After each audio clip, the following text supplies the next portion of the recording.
राज ठाकरेंनी उमेदवारांना माघार घेण्यासाठी 5 कोटींची ऑफर दिली होती असं म्हणत थेट उमेदवारच पुढे आणले. मुंबई विमानतळावर गरबा खेळण्याचा व्हिडिओ दाखवला तर उद्धव ठाकरेंनी भावनिक साद घातली. दोन्ही भावांनी ठाण्यातल्या सभेत अदानी यांचा मुद्दा लावून धरला, पण मुंबईच्या आधी ठाणे सोडतील असा खळबळजनक आरोप केला. एकनाथ शिंदेंच्या बालेकिल्ल्यात दोन्ही ठाकरे बंधू काय बोलले, त्यांनी कुठले मुद्दे उपस्थित केले आणि एकनाथ शिंदे, देवेंद्र फडणवीस आणि गौतम अदानी यांना कसं घेरलं, पाहूयात या व्हिडिओमधून. नमस्कार, मी जानकी पाटील आणि तुम्ही पाहताय महाराष्ट्र फोकस न्यूज. ठाकरे बंधूंनी पहिला घाव घातला. बिनविरोध निवडणुका आणि सरकारवर राज ठाकरेंनी पैसे वाटपाचे आरोप केले. बिनविरोध निवडून आलेले नगरसेवक, या दोन्ही गोष्टींवरून जोरदार टीका केली. भाजपचे लोक पैसे वाटत आहेत, शिवसेनेचे लोक पकडत आहेत. काय सुरू आहे सरकारमध्ये? कल्याण डोंबिवलीमध्ये मतासाठी घराघरात 5,000 रुपये वाटत आहेत. एका बाजूला विकास केला म्हणतात, दुसऱ्या बाजूला पैसे वाटतायत. मग विकास काय केला? मागे घेण्यासाठी सोलापुरात खून झाला. पोलीस हताश, कोर्टाकडे बघायला नको असं म्हणत त्यांनी यंत्रणांना पहिला वर घेतलं. त्यानंतर त्यांनी भाष्य केलं बिनविरोध निवडणुकांवर. धात्रक कुटुंब मनसेकडून एका प्रभागात उभा आहे. 15 कोटींची ऑफर त्या कुटुंबाला दिली गेली. 15 कोटींची ऑफर नाकारणारे कुठे, 5,000त मत विकणारे कुठे असा सवाल करत 5 कोटींची ऑफर नाकारलेल्या आमच्या राजश्री नाईक, 1 कोटींची ऑफर नाकारणारे सुशील आवळे हे महाराष्ट्राचा स्वाभिमानी रक्त आहे असं म्हणत त्यांनी उमेदवारांनाच थेट पुढे आणलं. या सगळ्यातून राज ठाकरेंनी उमेदवार कसे गायब केले, बिनविरोध नगरसेवक कसे निवडून आले, यावरून महायुतीला लक्ष केलं. उद्धव ठाकरेंनी सुद्धा ऑफर नाकारलेल्या उमेदवारांना समोर आणलं. 5-5 कोटी उमेदवारांनी दिले. पैसे आणले कुठून? साताऱ्याच्या ट्रक फॅक्टरीतून. कोडगा आणि निर्लज्ज सरकार आहे. सगळ्यांना क्लीन चिट देतंय.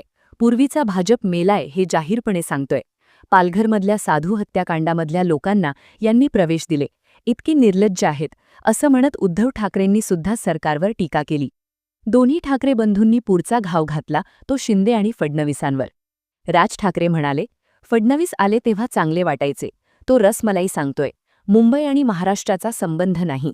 आणि फडणवीस सांगतायत तो असं म्हणाला नाही, त्याचा तो अर्थ नाही.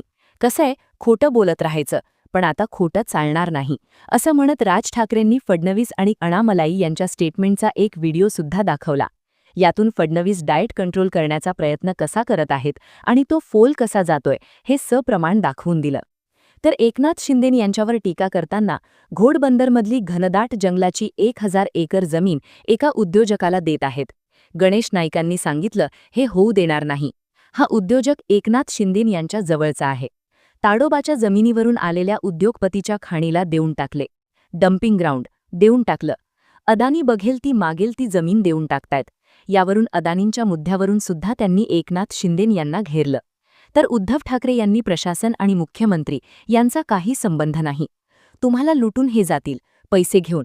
गद्दारांना क्षमा नाही, हे याच ठाण्यातून आनंद दिघे म्हणाले होते. मुंबई ठाण्यात काही झालं तर हा गद्दार जाईल हेलिकॉप्टर घेऊन 5 स्टार. शेतात फडणवीस जातील नागपूरला आणि तिसरा जाईल बारामतीला. काका मला वाचवा असं म्हणत ठाणेकरांनी ठाणे शिवसेनेला दिलेलं. या गद्दारांना नाही. कोस्टल रोड, बाळासाहेब ठाकरे, आपला दवाखाना, या आपल्या योजना यांनी सरकार पाडलं आणि मग फीत कापली. ठाण्यात आपल्या दवाखान्यात साड्यांचे दुकान आहे. निस्ता साड्या त्या गद्दारांना आणि काढा दंड. मी तर गणेश नाईकांना म्हणतो, या गद्दारांना सांगा पलटी कराच, घोडे बेपत्ता कराच. घोडे नाहीत यांच्याकडे, खेचर आहेत असं म्हणत त्यांनी शिंदेंच्या बालेकिल्ल्यात जाऊन खांड्यांवर गंभीर टीका केली. आनंद दिघे यांची आठवण करून देत शिंदे यांचा गुंडा आणि गद्दार असा उल्लेख करत ठाकरेंनी शिंदे यांना घेरलं. पण फडणवीसांवर सुद्धा भ्रष्टाचाराचे आरोप केले. तर छत्रपती शिवाजी महाराजांनी सुरत लुटली. आता 2 सुरतवाले महाराष्ट्र लुटायला आलेत.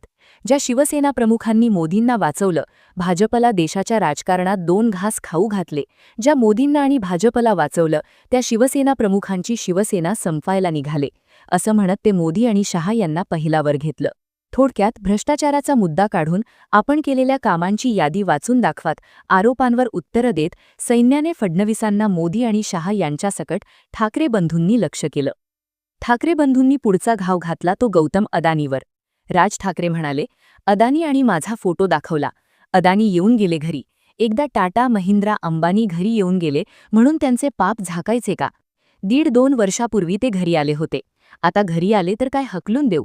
मुंबई, ठाणे आणि आमच्या शहरांवर संकट येतील तेव्हा राज ठाकरे दोस्ती बघणार नाही. अदानी यांच्याशी दोस्ती करायला राज ठाकरे अदानी नाही. अदानी यांनी नवी मुंबई विमानतळ बांधलं. बाकी दुसऱ्याने बांधलेली मुद्रा सोडून दुसरी पोर्ट, दुसऱ्याने बांधलेली गन पॉवर आपल्याकडे घेतली. केंद्राचा दबाव, मोदींचं नाव, या एका गोष्टीवर हा माणूस देशभर पसरत गेला आहे. तुमचं भविष्य उद्या अदानी ठरवणार, असे व्यवसाय उभारणारा जगात दुसरा माणूस नाही. बाकीचे उद्योगपती मेलेले काय देशातले, असं म्हणत त्यांनी अदानी यांच्या वाढत्या उद्योगांवर प्रश्नचिन्ह उभं केलं. इंडिगोचे उदाहरण देऊन अदानी यांच्या सिमेंट, विमानतळ, पोर्ट या क्षेत्रातल्या मोनोपोलीवर सुद्धा घणाघात केला. आता यातून राज ठाकरेंनी अदानी यांच्या सोबतच्या फोटोवरून जे ट्रोलिंग झालं त्याचा समाचार घेतलाच, पण मुंबईच्या जमिनी अदानी यांच्या घशात घालायचा मुद्दा आणि एका उद्योगपतीला देश कसा आंदण दिला जातोय हाच आरोप पुन्हा लावून धरला. पण राज ठाकरेंचे अदानी यांच्यावरचे आरोप इथेच थांबले नाहीत. त्यांनी याही वेळी एक व्हिडिओ दाखवला. मुंबई विमानतळ अदानी यांच्या ताब्यात गेल्यानंतर तिथे गरबा खेळतानाचा व्हिडिओ.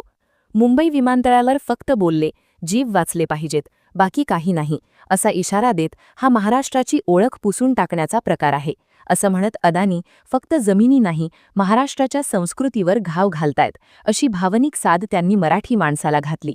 तर उद्धव ठाकरे यांनी कल्याण डोंबिवलीमध्ये अदानी यांची फॅक्टरी उभी राहत आहे.